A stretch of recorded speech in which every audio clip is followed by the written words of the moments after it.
Usa ka babay ang gipusil patay sa Barangay Sudlon 2 Bukirang Barangay sa Dakbayan sa Sugbo. 27 ka mga pulis kilabay gawa sa Central Visayas. Gobernador miawag sa PNP chief sa pag-ila sa mga police directors na nanambigit sa drogas. Hubog na SWAT, nangulat na og kargador.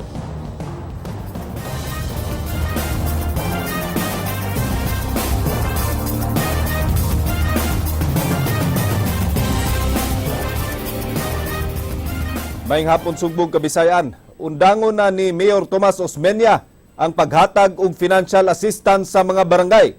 Apektado niini ang honorarium sa mga barangay tanod ug uban nga empleyado sa barangay. Kinigaksyonan ni Ryan Sorote. I will no longer fund this activity unless given my specific approval. Kutob na lang karong katapusan sa buwan sa Hulyo ang paghatag og financial assistance sa Cebu City Hall sa mga empleyado o mga opisyal sa barangay. Kabahin gihapon kini sa pagdaginot sa City Hall tungod sa problema sa panudlanan sa syudad. Apektado sa mando ni Cebu City Mayor Tomas Osmeña ang mga barangay tanod nga nagdawat og tag 1,600 pesos matag buwan, mga sakop sa lupong tagapamahaya nga nagdawat og tag 1,000 ka pesos og incentives sa mga barangay officials nga tagaan og 50,000 matag buwan. Kapin 200 million pesos ang madaginot sa syudad sa paghunong sa financial assistance sa barangay. Gawa sa mga kapitan, konsehal, sekretarya o tresurera, dunay tag 20 ka mga tanod ug mga lupon ang matag barangay nga mo'y mapiktahan sa mando sa mayor.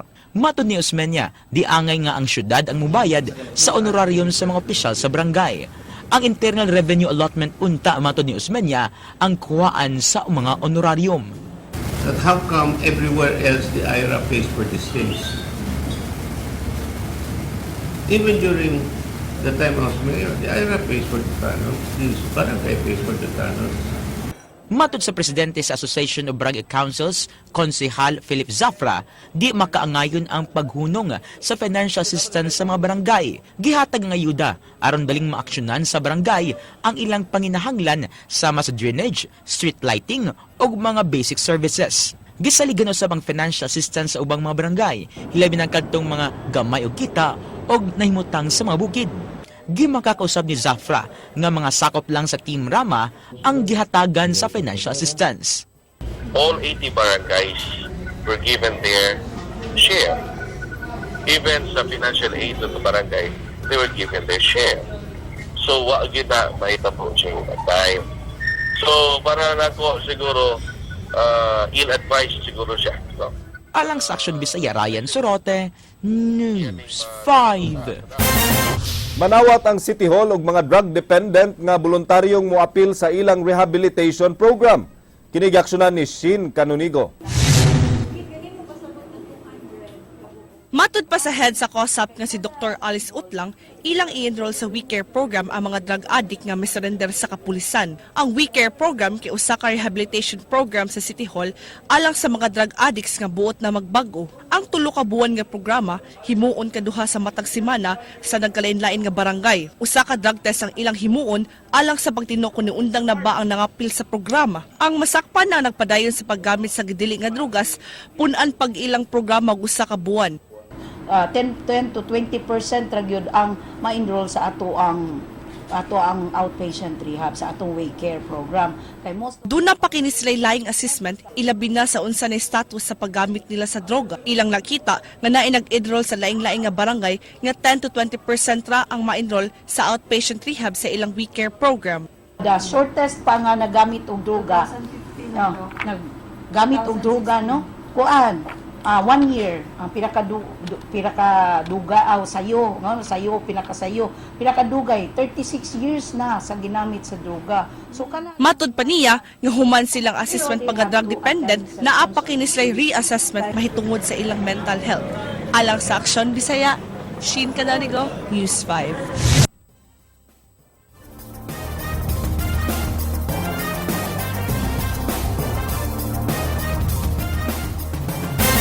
Nagpinirmahay sa usa ka Memorandum of Agreement ang kapulisan ug pundok sa mga retired fiscal ug mga huwes. Ilang gikasabutan nga labanan ang mga pulis sa higayon nga gipangkiha sila tungod sa ilang paggukod sa mga kriminal hilabi na sa gidili nga drugas. Mipasalig ang mga retiradong mga abogado nga mohatag og libre nga serbisyong sa kapulisan atol sa pagbisita ni PNP Chief Ronald De La Rosa. Ang pundok sa mga retired nga huwes ug fiskal gipanguluhan ni retired Judge Isaiah Dikdikan. Mga retired ito na magbibigay ng free legal assistance sa pulis. Kaya nagkaroon ng MOA signing kahapon. Inihingi lang nilang go signal ko kung kailan mag-i-start. Sabi ko anytime, hinahanapan ko lang sila ng office dito sa... Davide magkikita kang Osmeña aron paminawon kung ngano nga dili kini moapil sa Metro Cebu Development Coordinating Board. Gani buot ni Davide nga mahimong chairman ang mayor sa Dakbayan sa Sugbo sa maong panaghugpong. Ani ang report ni Ray Pasaporte. The meeting, there are no objections. Girespeto ni Gobernador Junjun Davide III ang desisyon ni Mayor Tomas Osmeña nga dili mo apil sa Metro Cebu Development and Coordination Board. Nagtuo siya nga basin dunay wala mauyoni ang mayor nga wala muhaom sa gusto ni ini. Sa nakalabayng duha ka tuig, gibutyag ni Davide dunay kalampusan ang Mega Cebu nga gilangkuban sa 14 ka syudad ug munisipalidad. Lakip na ni ini ang Dakbayan sa Sugbo. Doon na po siya yung paglantaw po nga lahat tingali. Ato lang tanaw, no? The days to come tanaw na to. Kasi wala pa po siya maibawis na lang accomplishment sa Mega Cebu. Nagplano ang gobernador nga makikita kang Mayor Tomas Osmeña sunod simana aron maminaw kung unsa gyud ang hinungdan nga wala kini makauyon sa maong pundok. Uyon sab si Davide nga si Osmeña ang mangulo sa maong pundok. Maitag siya willing siya, no? Mag-chairman sa Metro Cebu. Yeah. But I think ang question mo niya, legality, ang personality. That's why there's a bill now pending. I hope ma-refile sa itong mga congressmen to give the Metro Cebu proposed Metro Cebu Authority legal personality. Alang sa Aksyon Bisaya, Ray Pasaporte, News 5.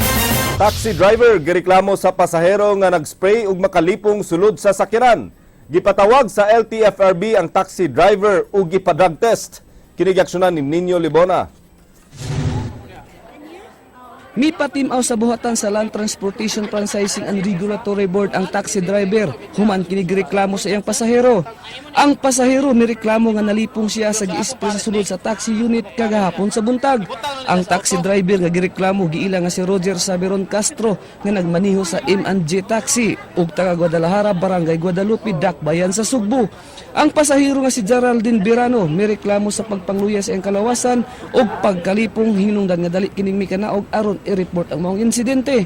Apan ang taxi driver nga si Castro midipinsa nga iyang gi-spray pahumot aron pagwagtang sa baho sulod sa iyang sakyanan ug dili kini chemical nga makapawagtang sa panimuot sa usa ka tawo.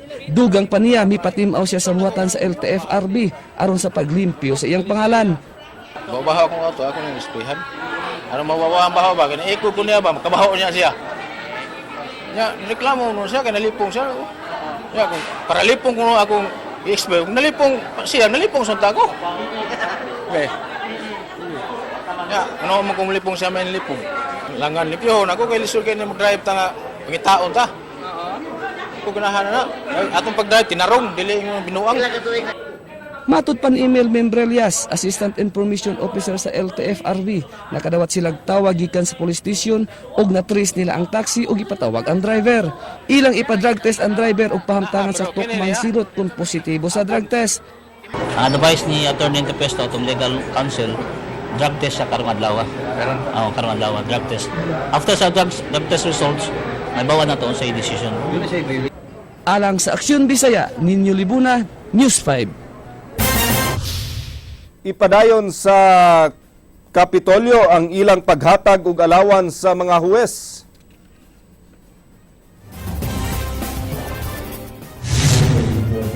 Kini gisaad ni Gobernador Junjun Davide human gipahakan sa Dakbayan sa Sugbo ang ilang gipanghatag sa mga huwes ug fiskal.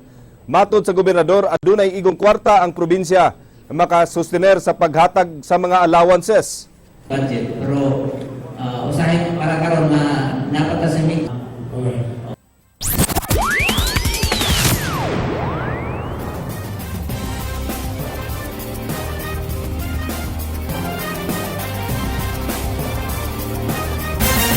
Gobernador miawhag sa kapulisan nga nganlan ang mga police officials nga mga protektor sa mga drug pusher sa Sugbo. Kinigaksyonan ni Ray Pasaporte. General Ronald M. De La Rosa. Gibutyag ni Ronald De La Rosa sa iyang pagbisita sa Sugbo kagahapong adlaw nga gipangtangtang niya ang mga police directors tungod kay nagdawat kini og protection money gikan sa drug pushers. Alang kang Gobernador Junjun Davide, mas maayo nga hinganlan sa PNP chief ang mga police officials aron dili maamong ang uban nga nagtinarong sa ilang serbisyo. Si Davide na sorpresa sa pagrelibo ni Senior Superintendent Clifford Gairanod, pagka-police director sa probinsya sa miaging simana. Well, if he has the goods on these police PNP officials nga involved somehow, nga protector ba, o gadawat ba allowance gikan sa mga drug lord, iyan yung tinghaling ikuan kay, iyan yung tinghaling, I would suggest nga iyang isulti kay, what about the other PNP officials? Magdudahan, everybody's a suspect. Sa paglingkod ni Presidente Rodrigo Duterte, unang giparilibuhan ang tulo ka aktibong general nga iyang giila nga drug protectors sa nasod. Uban nila ni retired Deputy Police Director Marcelo Garbo ug retired Chief Superintendent Vicente Luot nga karon mayor na sa lungsod sa Daan Bantayan. Si Garbo gilang bigit sab ni Duterte sa drug triad nga gilangkuban sa Sugboanong si Peter Lim. Si Lim personal nakikita kang Duterte ni adtong Biyernes sa gabi dito sa Davao ug nang himakak nga siya ang gitumbok sa presidente nga nalambigit sa drug triad. Si Peter Lim ug iyang igsuon nga si Wellington Lim ang subject sa usa ka congressional inquiry sa Dangerous Drugs Committee. 15 ka tuig na ang nakalabay. Ang gobernador na mahayag nga kung tinuod nga nalambigit si Peter Lim sa gidili nga drogas, gikinahanglan imbestigahon og pasakaan kini og kaso kung dunay lig-ong ebidensya nga nagtumbok kaniya. Oh, if it's true involved siya, then charges, the appropriate charges should be filed already, no? Para makatubag siya. Eh, doon na may constitutional presumption of innocence. No? Alang sa Aksyon Bisaya, Ray Pasaporte, News 5. Usa ka pundok mipadayag sa paghatag og suporta sa kapulisan sa ilang kampanya batok sa gidili nga drugas. Kinigaksyonan ni Leslie Caminade Vistil. Matod ni Chief Superintendent Noli Talinio, adunay usa ka pundok nga mosuporta sa mga operasyon sa kapulisan batok sa illegal nga drogas. Ang pundok mipadayag sa ilang suporta human giundang ni Cebu City Mayor Tomas Osmeña ang paghatag og suporta sa kapulisan human gitangtang ang iyang director sa kapulisan. Sinasabi ko rin kung i-withdraw nila yung support sa PNP, wala kaming magagawa kundi magtrabaho kami. We are on our own, but let us see, tingnan natin, ang daming gustong sumuporta sa PNP. Binanggit ko kahapon, may mga gustong magbigay din ng reward. Gitangtang ni PNP Chief Ronald De La Rosa ang regional ug ang mga city ug provincial directors tungod sa kalambigitan sa gidili nga drogas. Mato ni Police Regional Director Noli Talinio, importante kaayo kanila ang suporta sa LGU, labi na sa paghatag kanila og mga sakyanan. Dapat magkasama tayo dito sa laban na ito. Kaya nga hinihingi namin yung suporta niya sa ating kapulisan at malaking bagay nga yung support na binibigay niya, especially yung mga patrol vehicles, di ba? Limited yung resources ng PNP. Alang sa Aksyon Bisaya, Leslie Caminade Vistil, News 5. Ihawan sa syudad sa Sugbo nga ubos sa pagdumala sa Department of Veterinary Medicine and Fisheries. Mas maayong sirhan tungod sa daghang kalapasan nini. Si Jinky Rosit sa detalye. Ingon niini nakaroon ng hitsura sa ihawan sa Sugbo. Adunay nagbitay nga slab, buslot ang mga atop ug hugaw na sab ang palibot. Naguba kini human sa linog niadtong 2016. Alang ni Dr. Alice Utlang, di na ngayang ipadayon ang operasyon sa pag-ihaw sa mga hayop dinhi. Iyang giangkon, kuwang og sewage treatment ang maong pasilidad tungod kay bisan asa lang malabay ang hugaw nga gireklamo na sab sa mga silingan. Atong yawan karon gyud siya fitting to be for sa ato ang syudad nga Queen City of the South, nya Prime City, nya ang ihawan. So mo reflect bati kay ang reflection. So buot ni Utlang nga adunay saktong training ang mga trabahante. Nasuta sab niya nga wa magkadimao ang sistema sa ihawan ug dili istrikto ang pagpatuman sa ilang mga palisiya. Tungod niini, wa mikita ang Cebu City Abattoir. Matud ni Utlang, kausara nakatilaw og dakong income ang syudad gikan sa slaughterhouse nga miabot og 35 million pesos. So kung dili na to ma-maintain, na may principle si Mayor Tam nga, if the private entity can provide the service, nganong mo tuga-tuga pa man ta, no? So mo na nga atong gitanaw, naghimo na ta og plan A, plan B. So Sa planong pagsira ni Mayor Tomas Osmeña sa Ihawan sa Sugbo, nag-appoint sabdayon si Mayor Luigi Quisumbing og lead committee nga maoy mutuki sa transition sa abattoir. They will be meeting with their Cebu City counterparts, I believe, later this week to discuss those matters, because it's my understanding that Mayor Osmeña has other plans for the development of the area as well. So Nasuta nga dunay bayronon ang syudad ngadto sa Mandawi City sa kantidad nga dulan 2 milyones ka pesos sa tax delinquency niini. Alang sa Aksyon Bisaya, Jinky Rosit, News 5. Human gitaktak ni Cebu City Mayor Tomas Osmeña ang mga barangay health workers, apan karon nag-anam-anam na sad sila og pagpang-apply ug balik sa City Health Office. Si Ryan Sorote sa detalye. Nagsugod na pag-apply og balik ang mga gipangtaktak nga barangay health workers sa dakbayan sa Sugbo. Sa 545 ka mga BHWs nga gitaktak kapin sa usagatos pa lang ang nang-apply og balik. Awag sa Cebu City Health sa mga gipangtaktak ka BHWs sa pag-apply aron ma-review ang ilang credentials o experience.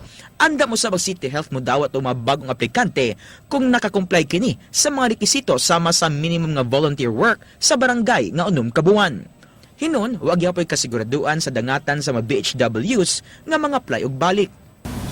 Watay assurance sa anak mo ni giingon ni Councilor De Los Santos, even katong out of the 546, wag yapon tay assurance na madawat na nato sila. Kinahanglan karon sa City Health ang mga barangay health workers tungod sa kadaghan sa ilang mga buluhaton o kadaghan sa mga angay nilang alagaran. Kinahanglan unta ang usa ka BHW sa matag 5 ka balay apan wala kini masunod sa dakbayan. Moabot og 2,500 ka mga balay ang assign sa usa ka BHW sa bukid, samtang tag usa ka libo ka mga balay sa patag. Kay ang uban gud 20 years kapin na, 30 years kapin. So murag committed ra pud sila sa ilang work tingali kay bisa even without the honorarium mutabang pud sila sa health center, labi na mutan-aw sila nga daghan-daghan rong pasyente kay kanang immunization. Sa karon, doon naghihapay mga karaang mga BHWs ang wa mibiya sa ilang trabaho bisan way honorarium tungod kay gusto lang nila nga mga lagad sa ilang barangay. Alang sa Aksyon Bisaya, Ryan Sorote, News 5. Usa ka sakop sa SWAT sa Talisay City Police Station gireklamo nga nangulata. Gimando sa Police Regional Office nga disarmahan ang pulis samtang gihimo ang investigasyon. Kinigaksyonan ni Leslie Camnado Vistil. Midangog sa buhatan ni Deputy Chief for Operations Senior Superintendent Raylin Dunlawa si Crisologo Madalones nga taga-dakbayan sa Talisay. May sumbong si Madalones nga gikulata siya ni PO1 Carl Sibial. Matud pa ni Madalones, iyang nadumbulan ang motor ni Sibial dito sa may tangki Talisay. Gipangayuan siya ni Sibial sa iyang lisensya apan mireklamo ug buot niya nga tawgon una ang traffic officer. Apan mibunot siyang armas si Sibial ug gitiunan siya ug gikulata. Human ato, ambil mo lisensya. Ingko, di man isa na ko sir. Bunot naman sa siya ang posil, iyang may atubang kong tiyan. O pirtinagyon na kong lukam, kurkurog na yun ko. Itong rumuro ko, di nakatingog ba kay, di naman siya maminaw sa kong istorya. Mga ito, pag human to, iya kong itampalong. Balik-balik ng itampalong, yung managgang ko, punuton man niya ang 45, atubang mas kong tiyan, kaya kong lukag yun. Kamot ra yang gitampalang wa to gamitan po siya ng giana po. Wala. Kamot niya kung managgang ko, iya man tunuton. Oo.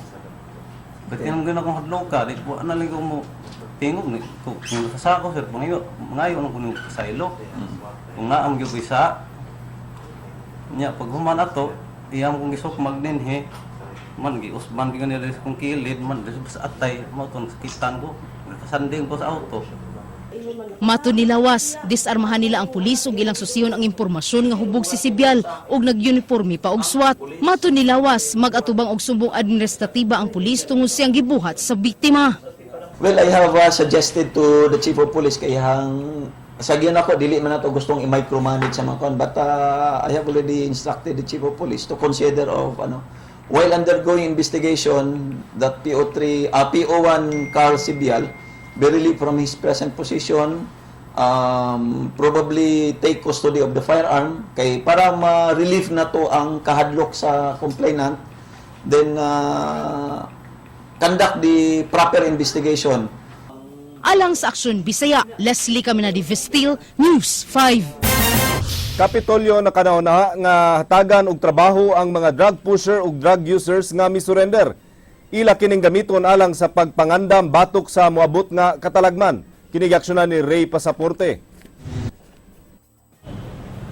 Sa labing uwahi nga datos sa Police Regional Office 7, niabot na sa 16,000 katawo nga nalambigit sa pagpamaligya o paggamit sa illegal nga drogas ang nisurrender. Matud ni Gobernador Junjun Davide, walay igong kapabilidad ang probinsya sa pagpatukod og rehabilitation centers ug maglisod sila sa pagtabang ingon man sa paghatag og intervention. Ila karong paninguhaon nga makatrabaho ang mga nisurrender pinaagi sa pagpalimpyo sa kanal ug kasapaan kay magamit pa sila sa disaster preparedness.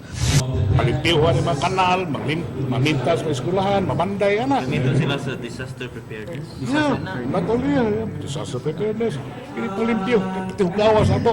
So ang LGU na mo imo Initiative. Well, yeah, I think ang mga LGUs ini, hindi sila surrender, also have already, nag-una po na sa ilang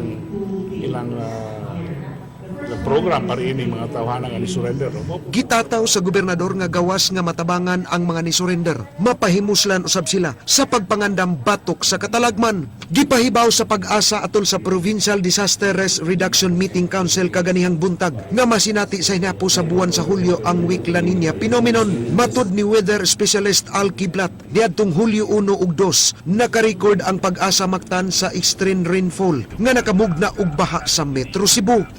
Based on our record, the extreme rainfall events, the frequency is getting increased. And the amount of rainfall is more than what we expect. Matud ni Kiblat, angayan nga mangandam ang tanang LGUs kay masinati na ang extreme rain kung naghinobrang pag-ulan sa umaabot nga mga adlaw. Si Davide ni Dugang nga angayan limpyuhan ang kasapaan ug kanal aron malikayan ang grabing pagbaha. Alang sa Aksyon Bisaya, Ray Pasaporte, News 5. Walay napalgan nga nagpositibo sa drug test sa mga sakop sa media nga nag-cover sa police beat. Kagahapon gipa-drug test ang 26 ka mga sakop sa media atol sa pagbisita ni Director General Ronald De La Rosa. Apan tulo ka mga sakop sa media ang wala magpa-drug test. Kinigaksyonan ni Leslie Caminadi Vestil. Ang opisina man ni siya sa Gipadayag ni Deputy Chief for Operations Senior Superintendent Ray Lindon Lawas ang ilang kalipay sa gihimong suporta sa mga sakop sa media sa ilang kampanya batok sa gidili nga drogas. Matud ni Lawas, nagpakita lang kini nga seryoso ang mga sakop sa media sa pagtabang sa kapulisan sa pagkigbatok sa gidili nga drogas. Is a show of support and cooperation by way of showing to the public nga kamo pod mismo limpyo mo nining illegal nga droga, and I hope it would serve also as an eye-opener sa uban pa nga membro sa media or tanan nga membro sa komunidad. Tulo ka mga sakop sa media nga dito ang wala mo appeal sa drug test. Kini ang reporter sa usa ka TV News Network, usa ka photographer sa usa ka local newspaper sa Dakmen sa Sugbo ug reporter sa usa ka FM radio. Matud ni Lawas, ang kausaban nga gipanawagan ni Presidente Rodrigo Duterte kinahanglan nga magsugod sa matag usa. Let us not view it as a start that would start at the government, but sa atong tagsa-tagsa. Kay bisag unsaon pa sa atong presidente o baguhon tanan niya kita mismo sa atong tagsa-tagsa kagalingon, di kita maning kamot nga magbago, mao ra gyud gihapon. So the change should start from each one of us. It should start from us. Alang sa Aksyon Bisaya, Leslie Caminadi Vestil, News 5. Supply sa tubig sa Metro Cebu balik na sa normal. Samtang MCWD may pahibaw nga mudawat na sila og water service connection application gikan sa mga lugar nga naapektuhan sa El Nino. Si Jinky Rusit sa detalye. Kagahapon lang gilibgas sa Metro Cebu Water District ang suspension sa pagpanawat nila og mga bagong aplikante sa linya sa tubig, human nila gipaibaw nga balik sa normal na ang water supply sa Sugbo. Gisuspenso nila kini kaniadto taliwa sa pagnihit sa tubig supply nadtong panahon sa El Nino. Apan karon, malipayong gipaibaw sa Community Relations Manager sa maong buhatan nga sa miaging semana miabot na ang water production og 225,000 cubic meters matag adlaw. Sugod karong semana huna, modawat na taog applicants atong mga suspended nga areas. Pero doon na pa'y mga areas nga gipadayon nato nga gideclare nga suspended tungod nga doon na sila yung mga ongoing nga mga expansion projects, no? Gawas sa water supply, gitutukan sab sa MCWD ang padayong construction sa Kotkot Lusaran Dam nga dakong tabang sa mga pagbaha. Apan giingon nga ang national government wa mihatag og garantiya sa MCWD nga makakuha sila og loan sa international funding agencies alang sa maong proyekto. So unless mohatag og guarantee ang national government, dili ta kakuha og loan. So ang atong usa pa gyud ka challenge is dugay na mangud kay itong mga gipanghimo nga feasibility study sa maong mga dams.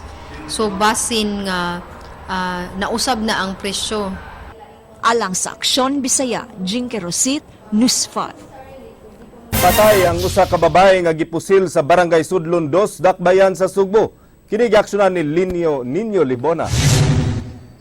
Patay ang usa ka babae human kini po sila sa wa mailhing suspitsado dito sa sitio Kuabtingon Barangay Sudlon 2, Bukirang Barangay sa Dakbayan sa Sugbo, pasado alas 4 kagahapon sa hapon. Ang biktima giila nga si Maricel Rigodos Minyo, 31 anyos, nagtrabaho isip usa ka utilities sa usa ka tunghaan ug residente sa maong lugar. Siya nakaangkon og usa ka samad pinusilan sa iyang buko-buko agi sa kalibre 45 nga pistola, hinungdan sa iyang hinanaling kamatayon. Ang suspitsado sa pagpamusil daling misibat human sa maong hitabo. Giingong giatangan biktima nga naglakaw pauli sa ilang balay uban sa iyang anak gikan sa iyang trabaho. Matod pa sa iyang bana nga si Marcos Rigodos, naglakaw ra kini paingon og pauli sa iyang trabaho. Nakurat na lang siya dihang nakahibaw nga gipusil patay ang iyang asawa, sanglit wala kini siya nasayran nga duna kini gikakontra sa ilang lugar. Pag-abutan diri ako nakahibaw, pag-abot. Way nakakita pag pusil. Wala sir kay bata ra may kuyog niya, anak na mo manguran. Wa kita po sa wa sa kita kay pag tan-aw niya pagbuto, pag tan-aw niya yang mama na ko ano man di sagit na. Ang kapulisan padayon pa sa ilang investigasyon ug sutaon nila ang giingong gikalalis sa biktima. Yung anani nakaway istorya. Usa babay? Di lang sa nato matugan sa pagkakaroon kay ongoing pa mo investigation kay follow up patabang mis taga public safety kay i-conduct na mo kat pursuit. Nakuha sa mga pulis sa crime scene ang usa ka basyo sa kalibre 45 nga pistola. Alang sa Aksyon Bisaya, Nino Libuna, News 5. Mga pulis sa Regional Police Office gipang reassign gawas sa Central Visayas. Sila gikatag sa nagkalain-lain nga Police Regional Offices sa Luzon ug Mindanao. Kini giaksyonan ni Leslie Camnade Vistil.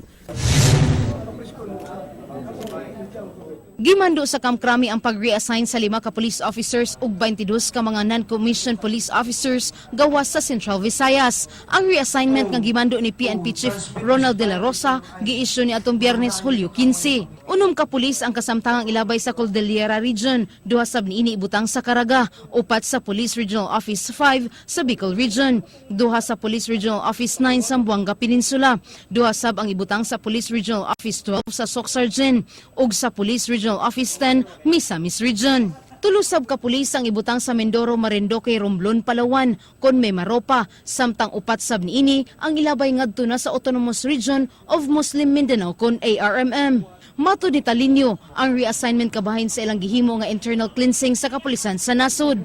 Itong trabaho nila, masyado na silang na-associate doon sa kanilang trabaho at minsan siguro medyo hindi na ganun sila ka-agresibo. No? But I appreciate yung kanilang major accomplishments. Okay. Lakip sa ibalhin ang pipila kasakop sa Regional Special Office Group o Regional Anti-Illegal Task Group human silang back to basic training. Matud pa ni Talinio, adunay mga pulis nga ipuli ni adtong mga units nga magkuwang na og pulis. Ang mangyari, magkaroon kami ng panibagong arsog at RAID to be headed by a new officer also. Ito ay in connection sa aming kampanya sa illegal drugs. Mato ni Deputy Regional Director for Operation, Senior Superintendent Raylon Dunlawas, di mo minus sa usa ka gatos ka mga pulis gikan sa RPSB ang ilang ipuli sa pwesto. And then, ang ato magong intention karon is, we don't mind relieving that many police personnel for as long as we will be able to address the problems. Like for example, kung Antibao Police Station are reported to be involved in some illegal activities, labi na sa drugs, we will not hesitate to relieve them. Na ay daghan pang pulis nga gustong mabutang na to police station. Alang sa Aksyon Bisaya, Leslie Caminade Vestil, News 5. Kutob na lang buwan sa Hunyo ang katapusang sweldo nga madawat sa mga tanod ug lupon nga sakop sa dakbayan sa Sugbo. Si Ryan Surote sa report. Upat na kabuan nga nadilatar ang honorarium sa mga barangay tanod o mga sakop sa lupon taga-pamamayapa sa dakbayan sa Sugbo. Matod sa Cebu City Treasurer's Office, di padugay ni sumiter sa mga barangay ang payroll sa mga tanod o lupon. Paningkamutan nila nga mauman karong simanaha ang pagproseso sa payroll sa buwan sa Abril aron marilis kini karong simanaha. Mas nalangay usab ang honorarium sa mga loaders nga wa pagid masugdi og proseso. Ang kalangay sa paghimo og payroll sa mga barangay ang hinungdan sa pagkadilatar sa honorarium. Naana karon din nag-prepare na tao ka ng listing for cash advance for the month of April sa lupon ug tanod. Ang sa loader ko no brad naana sa accounting na pwede hang i-process nila dito. Most likely mo gawas na karong simanahuna. Wana sa makadawat og honorarium ang fire volunteer sa dakbayan. Gipasabot ni Konsehal Margot Usmeña, ang Deputy Mayor for Finance, nga wa maproseso ang honorarium sa mga fire volunteers. Mahimo kuhaon gikan sa disaster fund ang honorarium sa mga fire volunteers bisan wa kini matagay og budget. Gawas sa mga honorarium, dagan mga financial assistance usab ang natanggong tungod sa matod paggubot nga proseso sa miaging administrasyon. I could see that the honoraria and all the financial assistance were really delayed. I was signing the financial assistance to the GAD in a certain barangay for January. Alang sa Aksyon Bisaya, Ryan Sorote, News 5.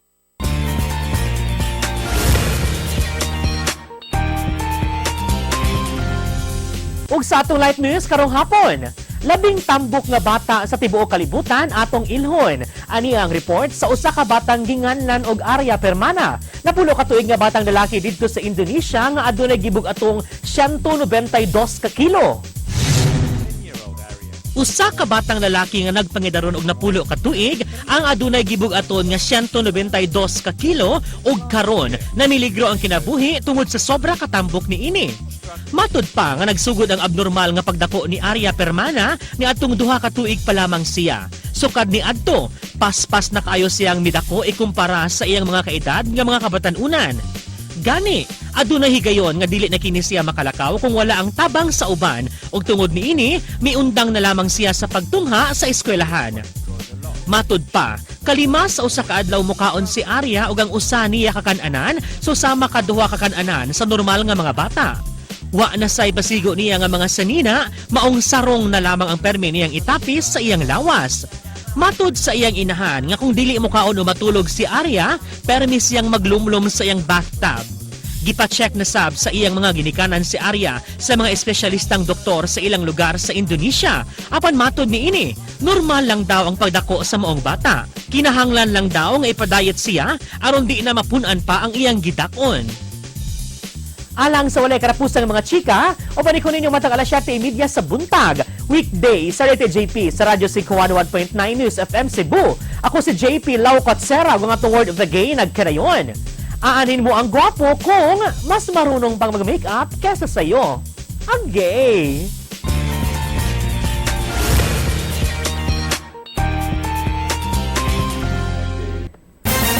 Mahog kanto ang mga balita sa Aksyon Bisaya, ako si Glenn Soco. Mga balita nga pundasyon sa ligdo nga opinyon ug konkretong solusyon.